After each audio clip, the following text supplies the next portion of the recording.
Hi, I'm Lucas Ross. I'm an Oklahoman, and I like to play the banjo and entertain. This is a song called Questions. It's just a bunch of questions. I think it's good to ask questions, so I just thought I'd put them in a song. So if you have the answers, just feel free to shout them at me. Maybe I'll hear. This is Questions.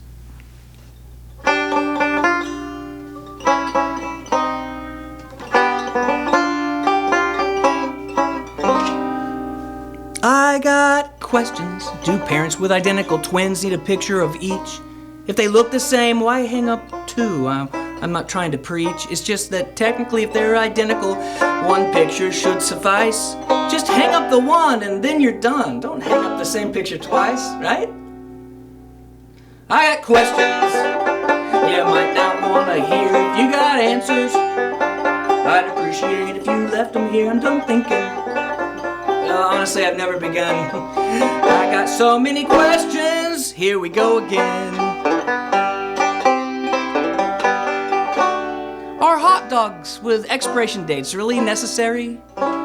If you're buying mystery meat in the first place, you're throwing caution to the wind, if you ask me. I keep putting this off. I just gotta know. If I get good at procrastinating, you think that I could go pro? I got questions. You might not want to hear. If you got answers, I'd appreciate if you left them here. I'm done thinking. Honestly, I'd never begin. I got so many questions. Here we go again. If you put a pear in a pair of pants, does that suddenly make four pair?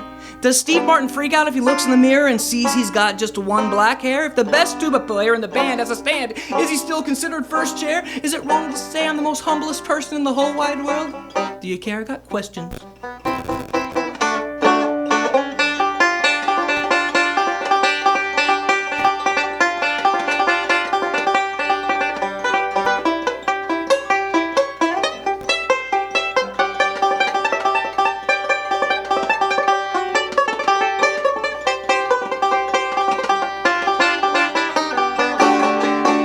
If a Whole Foods store, does it just sell donuts and bagels and Swiss cheese, or do they sell more? Do hogs and pigs live exciting lives, or is every day a bore? I'm proud of that one. I don't care what you think. If I just buy glass and curtains, does that mean that I window shopped? If I get wrapping paper as a gift and I start to unwrap, how the heck do I know when to stop? I got questions! I got so many questions. Do songs that end abruptly make you happy or irritated? How did I become a musician? We always had a piano in my house growing up. My mother played the piano wonderfully, and I could play by ear, so I'd watch like Sesame Street, and I would hear the songs, and I'd go over and plink them out on the piano, and my parents thought that I was this like magic prodigy because they didn't understand I was just playing by ear, which is a common thing a lot of people can do, because I struggle with reading music, but I can listen and kind of imitate it that way. So I've always kind of had it around, and then years later, I really got into the banjo. My wife surprised me and took me to see Steve Martin in concert, about 15 years ago. And I just was like, I'm going to get a banjo. I'm going to learn to play it. And I did. This is a song.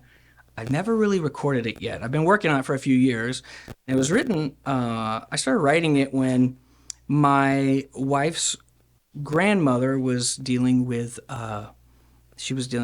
some dementia, and she was having to stay at a special facility. And it was during COVID, and her grandfather wasn't able to see her in person. And out of all the things that she couldn't continue to remember, she would always remember him, and she always knew him, and he couldn't see her. And it was very painful to watch this, but he was so sweet about it, and he never complained. But every day he would go by, we found out, and he would write her a love note, and he would stick it on our window so she could see it. He would walk out, and he was about 90, and he would walk out, and he would stick this love letter to the window. So this song is called Love Letters on the Window, and it's kind of about, I don't know, just a relationship of several years of true love, and the ups and downs and the pain, and then the resolution that love is there no matter what's going on.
what inspires me to create songs, depending on what kind of song it is. Sometimes if I'm writing something that's funny, or I'm trying to be funny, I have found if I just look at something embarrassing that happened to me that's true, it kind of just writes itself a lot easier. Or if it's something that I don't, when I was a kid, I never really liked cows, and no offense to cows watching, I've grown since then, but I was ignorant at the time.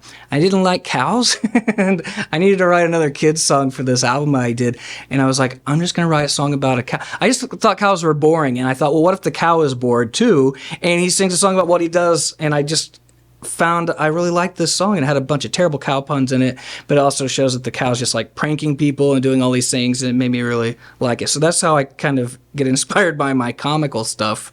But then for my more just like instrumental stuff, it's kind of fueled by pain a lot of times, like maybe a loss or some heartache or somebody that I'm close to that's hurting, and I'll kind of am moved to write these things.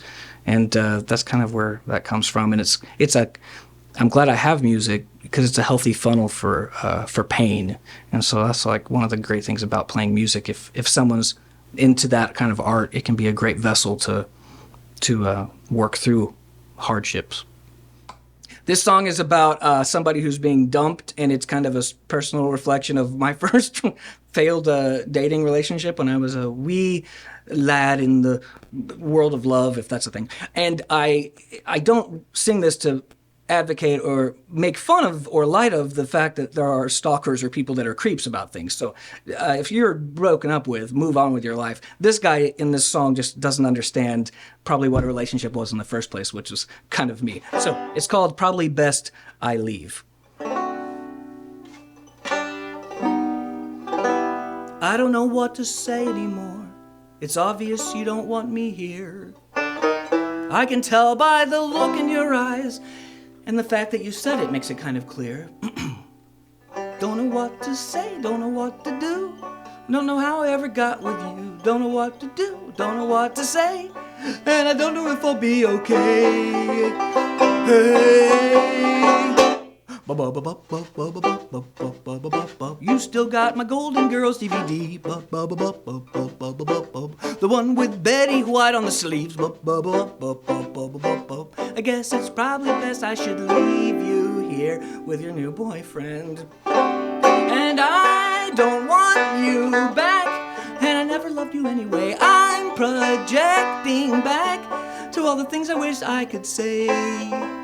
Hey. Verse 2, I don't know what to think anymore if you're not gonna think for me. What to do, where to go, what to watch if I actually get to choose what to watch on TV. So much went wrong, not much went right. Is it okay if I stay the night? You don't have to say, I'll be on my way in 4 or 5 days. Hey. You still got my Brady Bunch LP, and my Mr. Belvedere tee, shirt, It looks like you just called the police, and that hurts. And I'm already left. It just takes a while to walk away. It's your fault. You have a ridiculously long drive away. If you need me, I'll walk slow in case there's something else you might want to say. Hey, a lot of years I wasted on you. A lot of tears I wasted too. A lot of money, a whole lot of money you loaned me. La da da la da la da da la da da da. And I'm not paying you back, ding dong, it's me still here, got to my car, I forgot my keys. When you were screaming, I sat them on your counter, do you mind going having a look for me? Oh, and since I'm here, we still doing New Year's? Together with your family? Oh, if you say so, I'll call your mom back and tell her that you say no. Hey, big deal, I call your mom every day. You should hear the things that she has to say about me. She raves and raves and raves how I'm so tolerable. Not good or bad, but just tolerable. I don't make her happy or sad, I'm just gosh darn tolerable. She says I'm almost pleasant, but not quite. I'm already left. It just takes a while to walk away. It's your fault you have a ridiculously long driveway. If you need me, I'll be 500 feet away. That's what the lawyer said was okay. Long distance relationships work this way. An artist I would love to collaborate with. Oh, there's so many. I'm trying to think of like who I would love to work with. Amazing voice, amazing presence, amazing performer and actress, and Oklahoman Kristen Chenoweth. So I think her operatic high trills could be easily translated to maybe we could do some Dolly Parton covers or something like that. I'm thinking maybe, I don't know, Applejack, I could play the banjo and she could do some Dolly singing. So and maybe get Dolly Parton to collaborate too. How many people can I add to this collaboration? Dolly Parton, Kristen Chenoweth, and Meryl Streep just for the mix, so if they're watching. So I'm an Oklahoma kid from a small Oklahoma town called Minco, and my dad had a very unique business. It's a farming town, a lot of farmers there, and we had a farm too, just not the typical farm. And so this is true, 100% true, except for most of it, and the fact that I don't play banjo. Okay, here we go.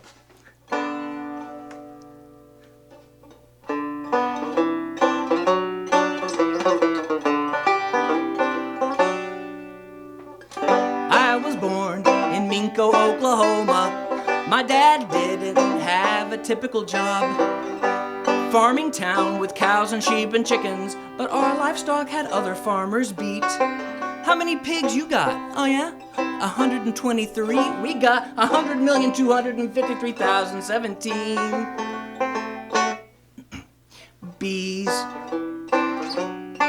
We got bees. We got bees. We got bees. Awkward years, growing up in BRs day after day with workers, drones, and queens. Therapy shouldn't be for children, but I was on that couch every Tuesday at 3. You'd see a shrink too if your parents had bees, and you were allergic to bees. Bee solo. Everybody sing. Oh good, you know the words. Teenage years were awkward as it seems. Literal interpretations of the birds and the bees. It went like this. My dad said, son, see those beautiful creatures over there? Those are birds. These things that are swarming your face, those are bees. Those are the birds. Those are the bees. If you get stung, this is an EpiPen. It's amazing I have children. 2, 3, 4. Looking back, something still sticks with me. The therapy and the honey sticks too. Golden days I'd never trade for anything about being raised by beekeepers. When you see a bee, it might be yours. And you got bees. I still got bees. I still got that EpiPen. Go out and tell the other bees I got bees.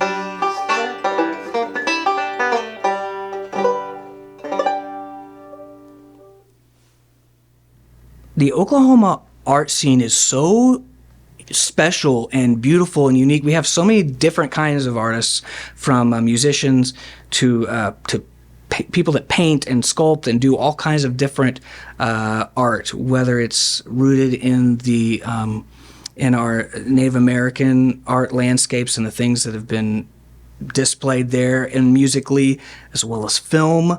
I love Oklahoma's artists. We have so much unique. A lot of people associate Oklahoma with like maybe just kind of, especially musically, a specific genre, which would be maybe Western. But there's so much. We don't really have a one genre. Nothing can be narrowed down that much in Oklahoma, which is kind of cool. And I think it's really exciting whenever people outside of Oklahoma start to realize that. I lived in Los Angeles for a while, a long time ago, and people always ask me, "You're from Oklahoma? Oh wow, do you still like traveling horse and buggy? And do you guys have electricity?" Like all these things. I'm like, Yes, that's what it is. Stay out of my state.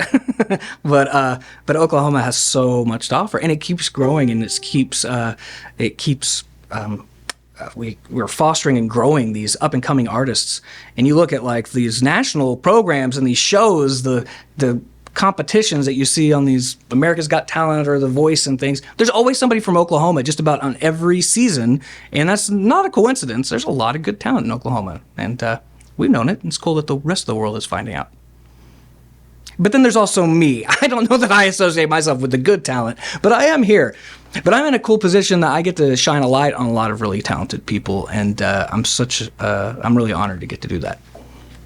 So a lot of people associate the banjo with certain songs, and people see I have a banjo and they go, "Oh, if you play the banjo, you must know how to play." That's right, Candle in the Wind. And I say, no, but a lot of people do associate the banjo with a certain TV theme. And so I thought maybe I should play it. And so I am. It's a popular one. You might know the words to it, so feel free to sing along. Well, this is a story all about how my life got flipped and turned upside down. I'd like to take a minute, just sit right there, and I'll tell you how I became a prince from a town called Bel Air. Is this the right words? I can't stop now. In West Philadelphia, I was born and raised on the playground. It's where I spent most of my days, chilling out, maxing, relaxing, all cool and all, shooting some b-ball outside of school. I got in one little fight and my mom got scared. She said, "Hey buddy, move away from there." She said, "California is the place you gotta be." So I loaded up my truck and I moved to Beverly.